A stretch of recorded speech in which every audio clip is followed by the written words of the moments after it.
I'm Carol Speakerman, and this is Speakerman Speaks Retail, presented by MarketScale. Hi, this is Carol, and welcome to episode 16 of Speakerman Speaks Retail, where we navigate retail from now to next through my latest retail trajectories and interviews with industry experts who are charting the course. Two of my more contrarian trajectories are that the store is still the core and bricks have new tricks. In other words, stores are not going away no matter what you hear out there. And in fact, they're once again at the center of the action. But what about the people who power that action? Store associates. They can get left out of the conversation, particularly as technology and automation continue to grab so much attention. But it's these frontline workers that are critical to retailer success on multiple fronts, including in the digital space. So my guest today is passionate about acknowledging and encouraging these workers, and he's written a wonderful book that does just that. Ron Thurston is the author of Retail Pride, the guide to celebrating your accidental career. It's a labor of love that pulls together Ron's years of experience developing store teams for brands like Apple, West Elm, Tory Burch, Saint Laurent, and now as VP of Stores for INTERMIX, which you may know is part of the Gap portfolio. Ron has walked the talk, and he continues to with his passion for store associates and their development. So I'm thrilled to have him here today to bring much-needed understanding of what it's going to take for retail workers to really own their contributions to retail and to own their career trajectories, and for retail leaders to motivate their brick-and-mortar teams at a time when it's never been more critical. So it's so great to have you here today, Ron. Welcome to the show. Thank you so much, Carol. I'm really excited to speak with you today. Yeah, me as well. I did read your book, and I love it. I can't say enough good things about it. The first thing that just immediately pulled me in was the book's subtitle, The Guide to Celebrating Your Accidental Career. That really hit me between the eyes because retail was very much an accidental career for me, even though I started on the wholesale side of the business rather than working in stores. But making that shift from accidental to intentional was really a powerful moment for me because that's when I started to really own my retail career and my choices, and also just to say proudly, hey, I'm in the retail business. Why is it so hard, Ron, and necessary even for retail workers to make this same pivot from accidental to intentional? It's such an interesting concept to start with. And I would back up for a moment and say, part of the reason and my motivation and purpose behind writing the book is that I continued to hear through hundreds, maybe even thousands of people that I've interviewed at this point for new store openings and for just running the retail businesses that I have, is that through the conversation, because I often start with kind of what brought you into this business, and a significant percentage, I have no facts to back this up, would say, you know what, this was really accidental. And I studied this, I ended up working part-time in retail while I was going to school, and I fell in love with it. Or I did study it, but I intended to be a buyer. I intended to do something maybe like your path in wholesale, but fell in love with the store side of it, and then had an incredible career. And I love this idea that it actually was accidental. Admit that it was accidental, but the shift from accidental to intentional then creates an entirely new dynamic in how you perceive your career. Because the other piece that I wanted to express in the title around retail pride, that pride in retail is often not something that we've spoken about. You say, oh, I work in retail. I even did it myself. Oh, yeah, I work in the mall. I work in retail. And there's almost shame behind it. And to be able to say, I proudly work in retail. I run a multi-million-dollar business. I lead large teams. I'm so engaged with the customer. All of that created pride in the balance that it being accidental. And the minute that you say, I need to actually own this now. Maybe I don't have a degree in something related, but I'm really good at this. So that's when you say, I'm going to start building my network. I'm going to, I recommend in the book kind of building this board of advisors, personal board of advisors, rather than just having a single mentor. I think it's important to have many people around you who can support and give you honest feedback, and start to really build your reputation in this industry as a leader, as a someone who's exceptionally skilled, who's made great choices, who's well networked. But that doesn't happen if you think, well, next year I'm going to do something else. Next year I'm going to go back to school. Next year I'm going to maybe like start over. And I meet so many people who are 10 years in, 15 years in. No one's starting over at that point. You're like, this is what you do. This is what you love. Let's be proud of it. Let's shift our mindset. And that, surprisingly or not, is a new conversation. And that is really the foundation of why I wanted to do this, because I think we have to change this conversation in our industry and the millions of people that work in it. Well, I love that, no sitting on the fence. I mean, that's good advice just for any career, but I totally understand what you're saying, and I see it all the time. And even in my own career, I got so used to people when they would say, "What do you do?" And I would say, "I'm in retail," and you would just hear crickets. Right. Or they almost like felt sorry for you in some ways Exactly. of like, oh, that must be really hard. Right. And people didn't know a lot about it. That's when retail was a little bit more of a niche, but I can totally relate to that. And I love that advice to go from accidental to intentional, as just career advice in general, but certainly much harder for retail store associates with all of the baggage that can carry.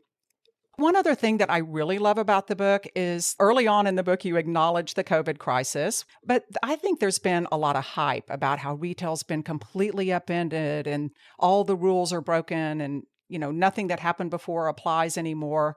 But in the book, you introduce what I think are some timeless principles that transcend all of that disruption, evergreen concepts that I just really think are relevant regardless of what's happening. Tell me some more about your 3 pillars of retail expertise, because I think they really underpin the entire book and everything that you talk about. Right. Thank you.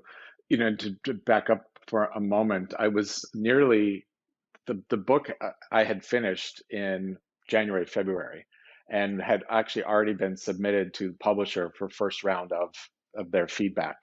And then March came around, and it, in some ways, I actually had this panic moment of, does this all make sense now? And should this continue? And went back and asked about adding some kind of COVID. And their advice was keep it more evergreen, acknowledge what's happening, but you can't predict the future.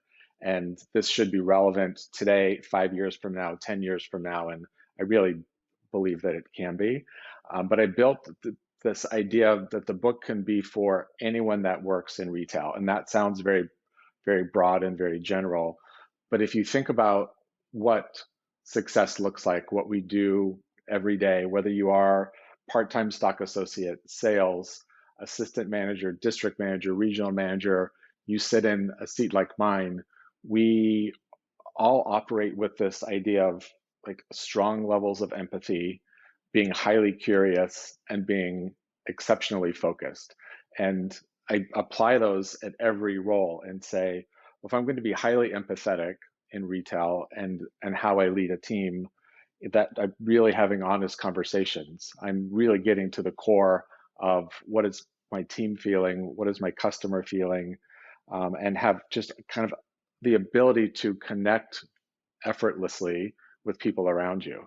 And that can be a trained skill, but I think some of the most successful salespeople and leaders in our business are highly they connect quickly. They're highly in tune with those people around them, and they have a level of empathy that is exceptional. And then the curiosity comes in and says, don't just make decisions in your business based on the facts. Ask more questions. Dig deeper. Like, what is really happening? What does tomorrow look like? What does yesterday look like? But how does it play into the decisions I'm making as a business? And don't just be blinded by the numbers you see on the sales flash or the product around you. Be highly curious about the entire industry and your team. And then focus for me is such a natural word to apply to retail, because as someone who's worked in stores for 2 decades plus, that you never know what's going to come at you, which is what I love about it. When you open the door and you say, Okay, I had planned to do here's all my list for the day. I plan to have these touch bases. I have a conference call. I plan to do all of this, and often none of that is possible. And because you best laid plans, but that's what I love about this business is you don't know who's going to walk through the door or not. The people that you may meet, you may have visual merchandising. You may have all of a sudden, and I've been in a situation where then 200 boxes of shipments show up at your back door unexpectedly. Like everything just comes at you. And in order to be successful, you have to be focused. And I put some kind of best practices in there that are simple, but sometimes we forget. Like plan for downtime. Don't get just if you love playing on Instagram, that's great. But so I'm going to play on Instagram for half an hour at 11 o'clock, and so the idea of you can accomplish a lot and you can really work hard on achieving your goals, but it does take empathy and curiosity and focus, no matter your role in our business. And I wanted to be able to articulate that as kind of the core principles of the book. Well, and I love that because I would call those lost arts in a way. When there's been such a focus on technology and data expertise, and all of that's great, those three pillars are the counterbalance to that. To use that word evergreen again, I think they just serve you well in any number of industries, but certainly retail, and particularly when you talk about the focus, as distracting as retail can be, owning your career too in terms of deciding what you focus on. It would seem then it would be sensible to apply them to hiring criteria. Do you agree that you should hire for empathy, curiosity, and focus? Are there any mistakes that you've seen retailers make just in terms of the criteria that they're using that you think might kind of miss the mark? I absolutely do. And I really do conduct every interview, not only just kind of competency based, but I'm really listening for their kind of levels of empathy. And I'm not just saying this in leadership. I'm saying if I'm going to hire just a salesperson in any given business, any business I've run, you hire a great salesperson, and I listen for their ability to be empathetic with the customer and with their team. And I've been leading $1 million salespeople now for several years, and you can only sell $1 million with being highly empathetic with what your customer needs, incredibly curious, and very focused. For me, they always apply. And then I say, well, that if I can recognize those three skills and that those are inherent traits, then I can say, well, tell me about how you demonstrated empathy and sold $1 million. And so I look for how they can articulate it. And they may not always be able to do it, but I can get that sense of they're doing it without being able to tell me what it is. So I think it's actually the mistakes that people can make are you're so worried about their resume and saying, well, you worked here for 2 years and you worked here for 1, and how much did you sell here, or how much was your revenue? And like you're trying to actually fit the candidate into a box of that you've checked that they have at least 5 years of experience and they have a degree, and you're trying to paint this perfect picture. And I actually completely throw that aside and say, let's just talk. How did you end up here? What do you love? What are you best at? What really like lights you up and gets you going every day? And how can I, and as a leader, help you get there? What is my role in supporting you? So I think the biggest mistake is paying too much attention to what you think that they should be, and put a little bit more emphasis into kind of creating the energy and the space for people to be really successful.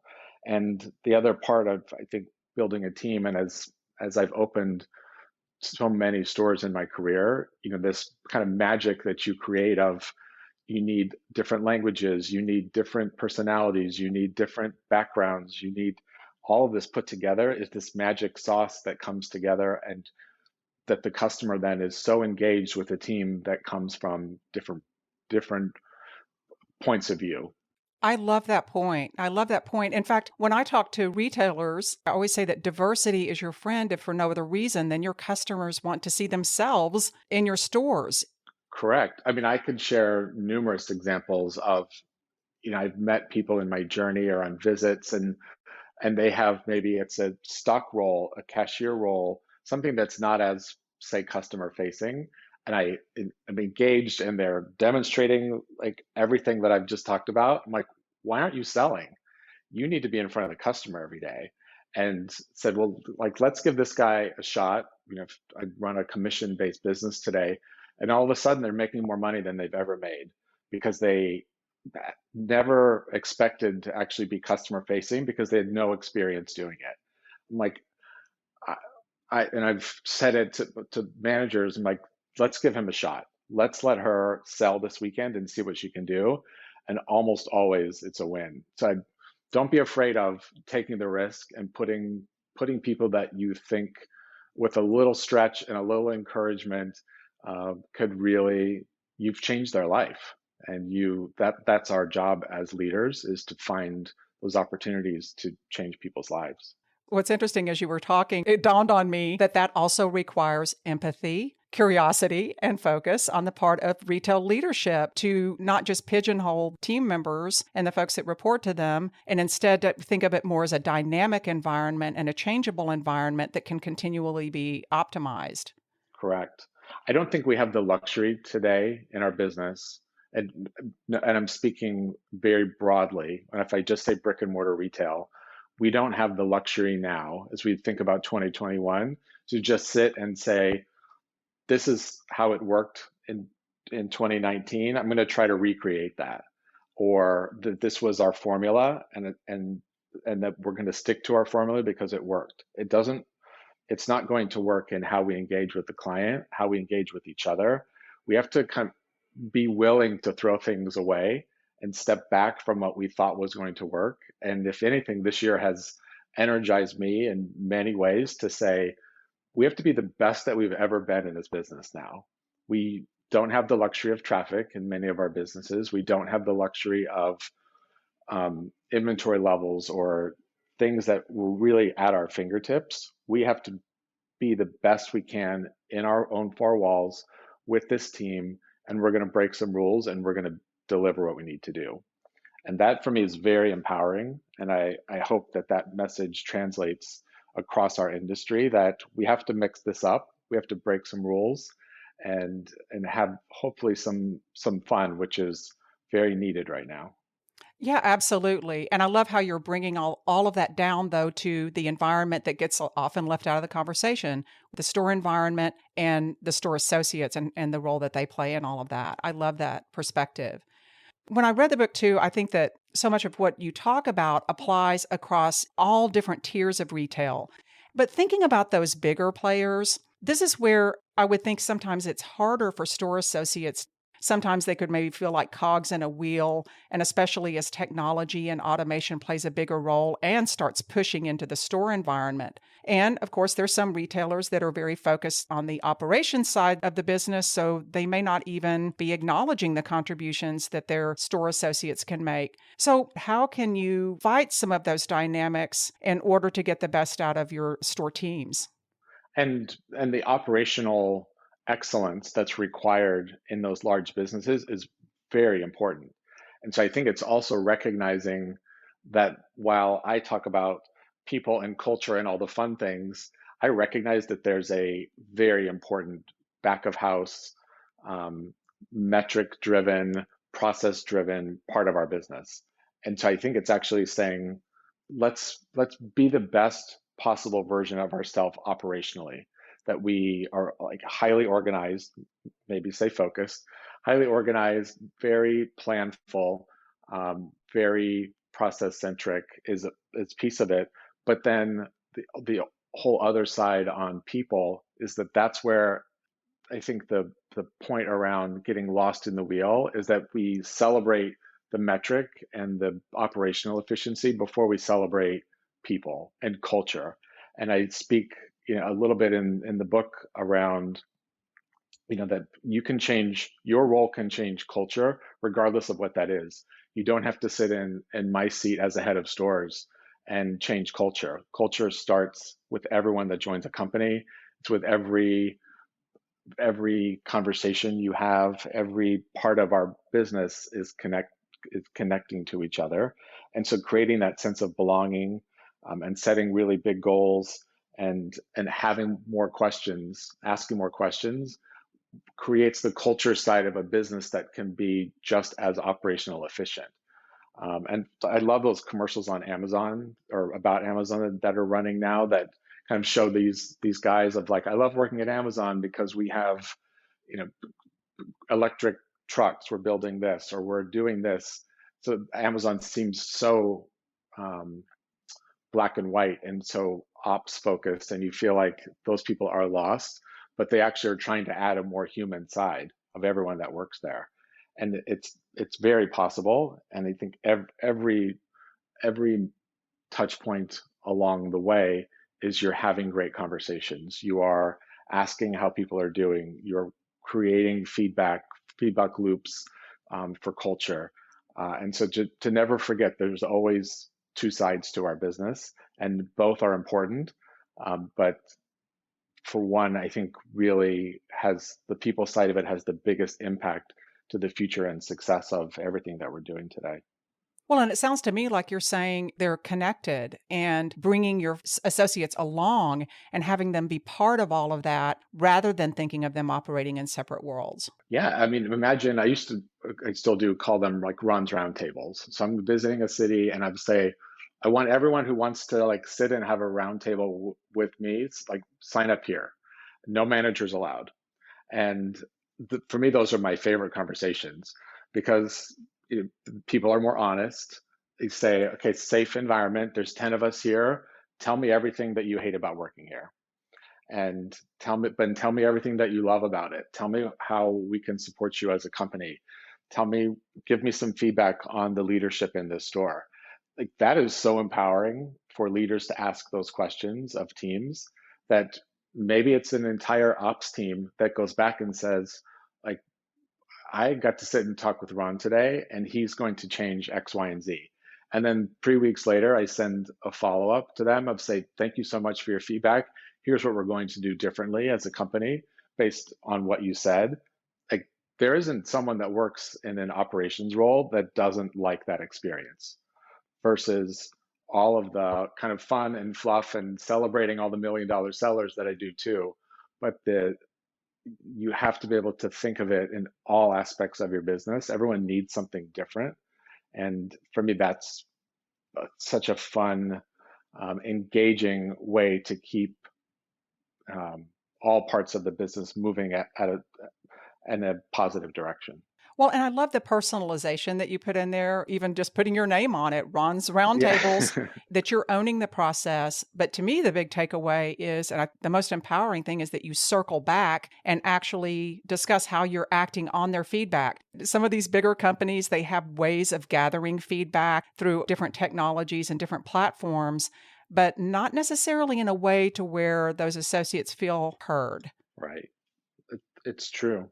So I think that's a really great recommendation, is that if you're going to gather the feedback, by all means, you need to make sure that these folks know that you heard it and that it was acted upon or taken into consideration and not just going out into space. Agreed.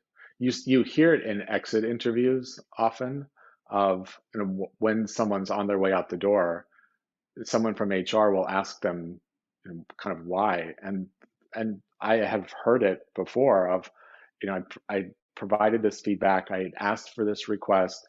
The store was always 10 degrees colder than it should have been.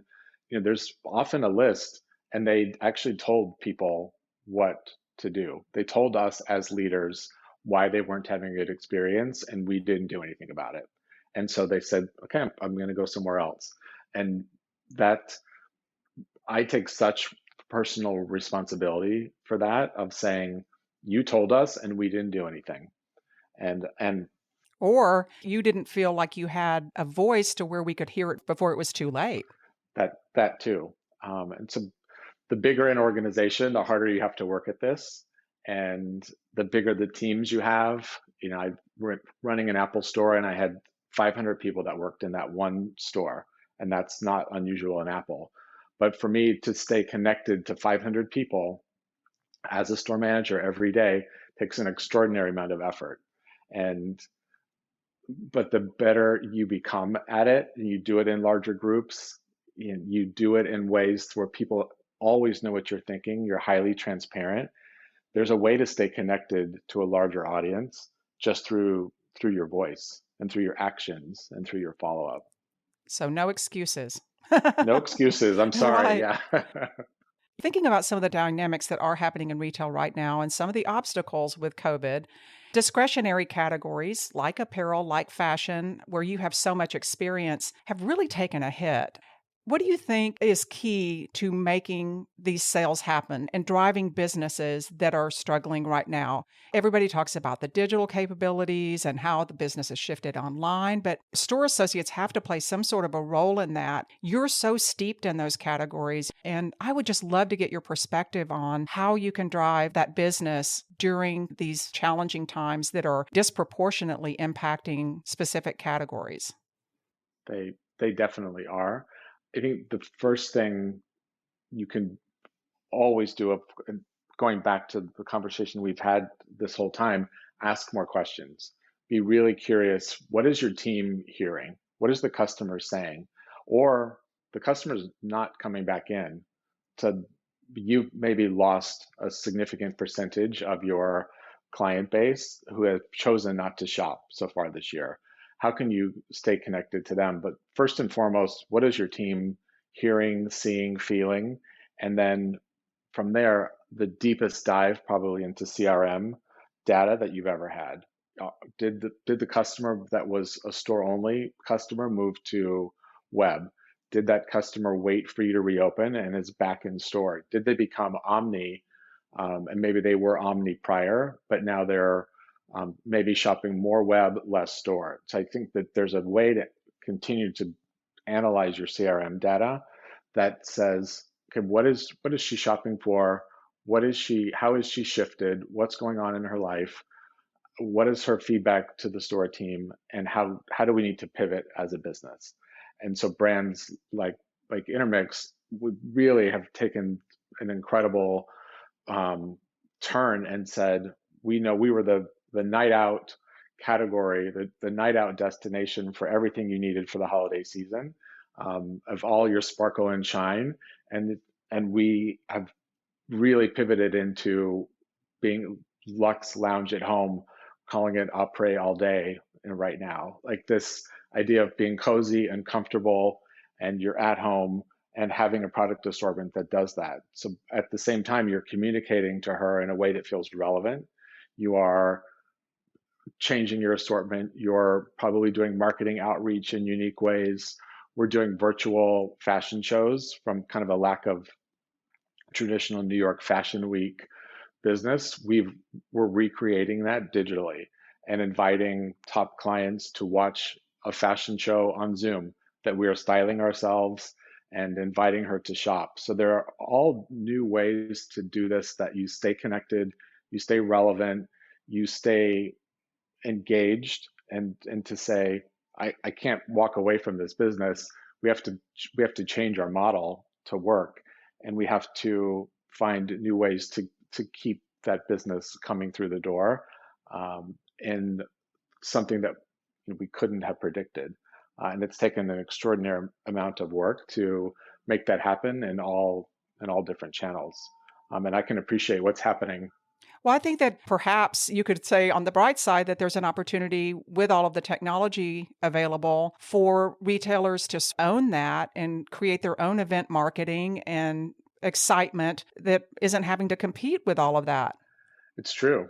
And that actually feels more organic. There's a lot of conversation and trend towards shopping local, supporting your local businesses and restaurants, and feeling like this is, and customers actually have expressed to us, like, we want to shop in our local store. We want to make sure the stores stay in business. We want to provide that level of industry. And so if that customer also knows we're doing that on the corporate side, that we're fully supporting each, not trying to treat this as a corporate business, but that it's local and it's highly curated And we've had to do that as customers have moved or gone to other parts of the country or shifted where the kids are going to school. We've had to completely reassort stores, add different businesses, shift the business model to stay up to speed with the customer. But that CRM data is playing a critical piece in the future of business today. And what a perfect example of combining the high tech with the high touch, if you will. And I love that you mentioned localization, because that's the holy grail for retailers right now. How can we make customers feel as though their store is their neighborhood store? There again, you would think store associates play such a role in giving that feeling of localization and carrying that over the finish line. So I think that's a real important takeaway too. Yeah, they really do, and they will give you their honest answer. And I said it before, it's our responsibility then to do something with that. Absolutely. Well, we talked before when we've had conversations before about how entrepreneurial retail is in general and the potential for retail workers to really own their business. As you point out in the book, and you have some really eye-popping statistics in this regard, some of these associates are running multi-million-dollar businesses out of a single store. And that's particularly true now because retailers are so relentlessly focused on productivity. They have all of this data to wring out greater efficiencies and much higher volumes out of an individual store. So how does that entrepreneurial mind shift impact store associates and retailers' decision making? Or maybe I should ask, how should it impact the decisions that they're making and how they treat their associates, and how those relationships should work in light of this potential to take an entrepreneurial stance? I think the success that we will have in supporting these $1 million sellers, $1 million plus sellers, is embracing technology and the omni aspect of our business. So for many years, as I ran Saint Laurent, we were not in an omni business. We were very much about brick and mortar and some wholesale accounts, but almost all of our revenue came from brick and mortar, and we weren't even running our own website. And so this idea today of a successful salesperson that's highly engaged with their client, that the client's likely shopping in an omni way, is providing those tools. So in an entrepreneurial way, does she want to chat with you via the website? Does she want to do FaceTime? Does she want to do FaceTime and then have you bring it out and do curbside drop off, which doesn't require integration. It just requires you running out to the car and grabbing her credit card. So Absolutely.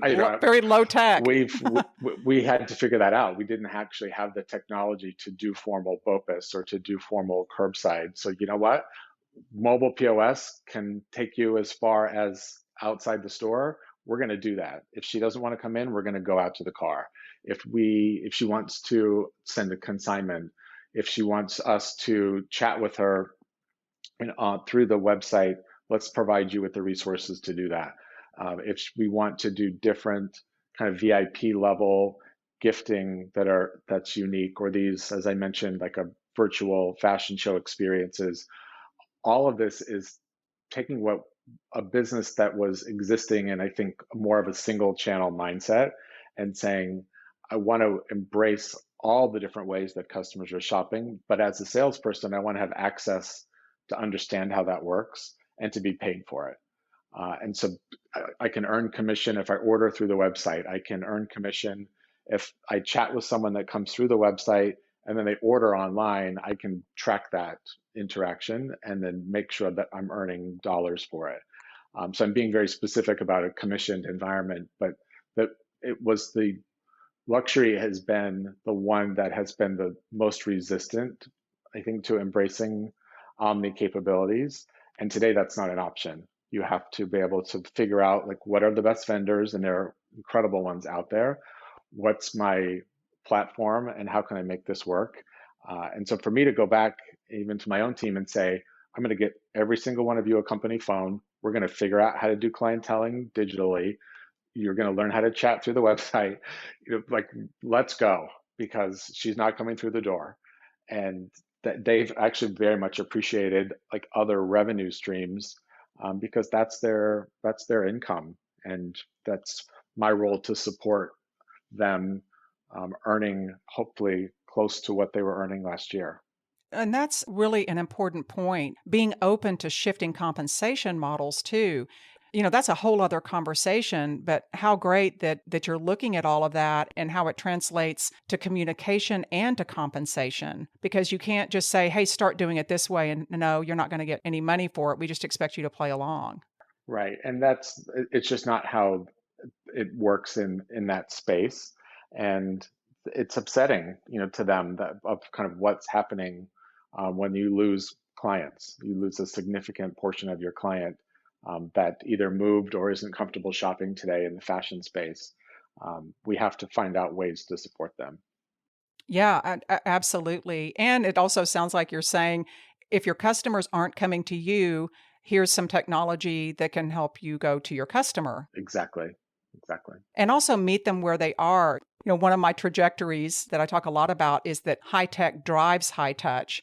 Is technology going to replace store associates? So I think you did a really great job of describing how you can marry the two together. And it sounds like arming associates with technology can be a really positive and empowering thing if you do it right. Completely agree with you. And there are the incredible vendors that I've been in conversation with and have pivoted even their own business models to do this. But one, I really believe technology should enhance the experience, not replace it. And I also believe sometimes you have to put the technology down and go back to the foundation of being empathy and curiosity and focus and say, okay, I'm just going to set it all aside and we're going to have, I'm so happy you came in today. We're going to make you feel beautiful. And we're going to build this fitting room of all of your favorite things.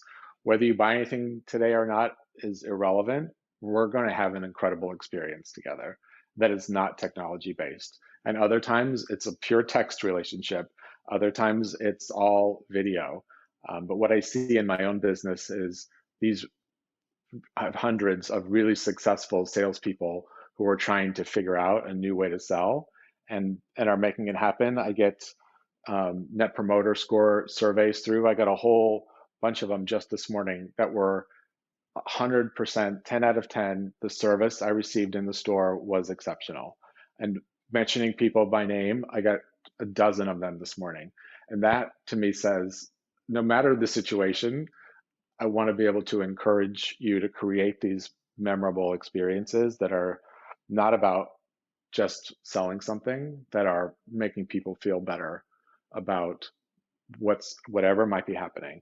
So you're arming them with the tools to meet your customers where they are. And with that is an inherent freedom. Right. Because you're saying, here's all these arrows in your quiver, and you can use those however you see fit. But there's also an accountability piece, going back to your 3 pillars, to where it's incumbent upon them to know what their customers want and to work with them and to use the tools that you're providing to make it happen. Exactly. Exactly. And that's very empowering, as a thought process, I think, in our business today. And if we get too stuck in the checklist and, you hear terms like 222, like you follow up 2 days after you make a purchase and 2 weeks later you check in and 2 months you follow up. That all sounds great. And that could work. But I believe you have an organic relationship that great salespeople know when to follow up. And you don't need a pop up on your phone to tell you to do that. You actually don't want it to become too formulaic, because then you might be violating your customers' preferences or leaving an opportunity on the table. Exactly. That's great. That's great. I end every one of these interviews with one simple question. And I also noticed that this question happens to be the title for part 4 of your book, yet another synergy that I thought was really great. But the question that I'll pose to you is, what's next? I want to change the conversation about brick and mortar retail from this perception of what we do, how we do it, the death of brick and mortar, as you referenced earlier. The negativity that surrounds our industry is really overwhelming and really, I think, detrimental to the culture that those of us that love this business and have worked so hard to achieve, it really can be quite overwhelming. And so the part of the reason that the book is so bright and so colorful and energetic is because I want to change the conversation to being proud to work in retail. And I end the book with saying, okay, you've read this, now you have to pay this forward, because I can't do it by myself. The book can't do it by itself. It actually requires human interaction and human conversation. And if someone's, at least once a week, twice a week, I meet someone new and I'll tell them what I do, and they're like, wow, like I just heard Amazon's just taken over the world. I'm like, actually, let me correct you. And let me tell you how great it is to work in retail and what we do every day and the impact we have on people's lives. And this idea that retail is really reconnecting the world as we get back out, for me, has never been more true. And so what's next is, let's change the conversation and bring pride back to retail. I couldn't agree more. And I love that message. It's not a zero-sum game. It's just different than it has been in the past. And you've done such a great job of outlining some of those differences and the difference that store associates make and will continue to make in retail. So, Ron, thank you so much for joining me here today. I love this conversation. I love your book, and I really appreciate you sharing your insights with us today. It's such a pleasure, Carol. I know we can speak for another hour Absolutely. about these things. Thank you. You bet. Thank you. Thank you. I encourage everyone to go out and get this book, no matter where you play in retail, or even if you're play outside of retail, because at the end of the day, it is a generous, positive, and truly helpful book on leadership. So I encourage everybody out there, you retail watchers, to go out and get Ron's book. You can learn more about the book at retailpride.com. And the book is available, of course, at Amazon, who we've talked about several times today. And on that note, we're going to wrap up this episode of Speakerman Speaks Retail from Market Scale. In future episodes, I'm going to be talking with more smart folks who are going to help us understand what's really happening in retail. And we're going to keep on tracking those retail trajectories. So I hope that you'll listen in every other Thursday. Our next episode is going to break on December 3rd. And in the meantime, you can follow me on Twitter. I'm Retail Expert, XPERT. And you can also visit my site at speakermanretail.com. or contact me directly with any questions or ideas for future episodes. I always love to hear from you at carol@speakermanretail.com. Thanks for tuning in, and I'll see you next time.